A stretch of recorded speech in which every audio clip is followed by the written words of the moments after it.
Assalamualaikum warahmatullahi wabarakatuh. Apa kabar anak-anak semuanya? Mudah-mudahan kalian sehat walafiat. Pada kesempatan kali ini kita akan mereview ulang materi sholat duha yang sudah kita pernah pelajari sebelumnya. Saya akan baca secara singkat saja materi ini untuk dijelaskan dengan singkat saja. Pengertian sholat duha. Sholat duha yaitu adalah sholat sunnah yang dikerjakan pada waktu duha. Kapan sih waktu duha itu?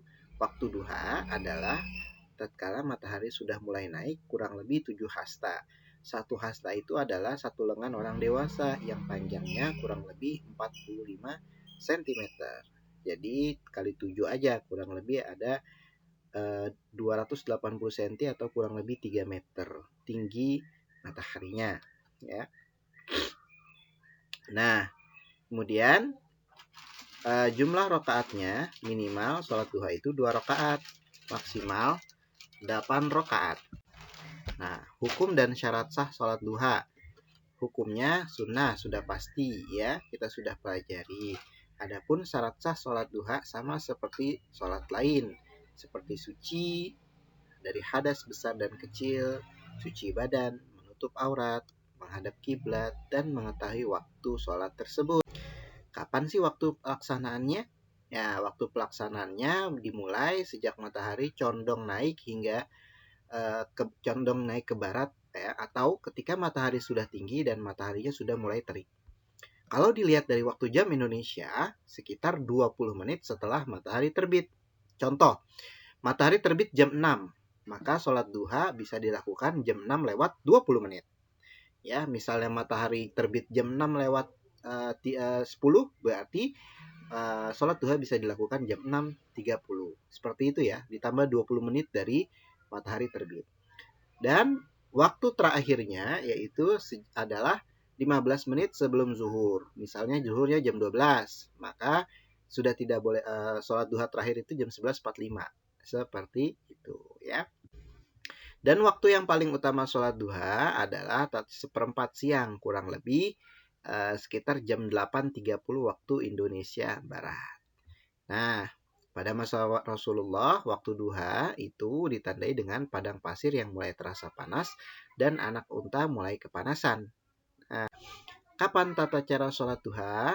Bagaimana tata cara sholat duha? Yang pertama, tatkala takbiratul ihram, di dalam hati membaca niat, usolli sunnatad duha, rakaataini lillahi ta'ala. Lalu, kemudian setelah membaca Al-Fatihah, pada rakaat pertama disunahkan membaca surat Asy-Syams. Lalu rakaat kedua setelah Fatihah disunahkan membaca surat Ad-Duha. Atau bisa juga dengan surat yang singkat itu. Yang pertama, rakaat pertama baca surat Al-Kafirun dan rakaat kedua baca surat Al-Ikhlas. Nah, ini bacaan sholat duhanya. Ya, bisa kalian baca sendiri ya. Lalu selanjutnya keutamaan sholat duha. Sholat duha merupakan amalan harian yang diwasiatkan Rasul. Ya, jadi sangat dianjurkan oleh Rasul. Yang kedua adalah sholatnya orang-orang yang taat kepada Allah. Yang ketiga, 2 rakaat sholat duha sama nilainya dengan sedekah. Ya. Karena itu tadi, sholat duha 2 rakaat dapat mengganti sedekahnya 360 sendi yang ada di tubuh kita. Yang keempat, 4 rakaat sholat duha akan membawa kecukupan sebagaimana janji Allah. Ya, ada di buku kalian. Di situ di dalam sebuah hadis bahwa Allah berjanji akan memberikan kecukupan bagi orang yang melaksanakan 4 rakaat sholat duha. Dan yang terakhir, pahalanya sama dengan umroh.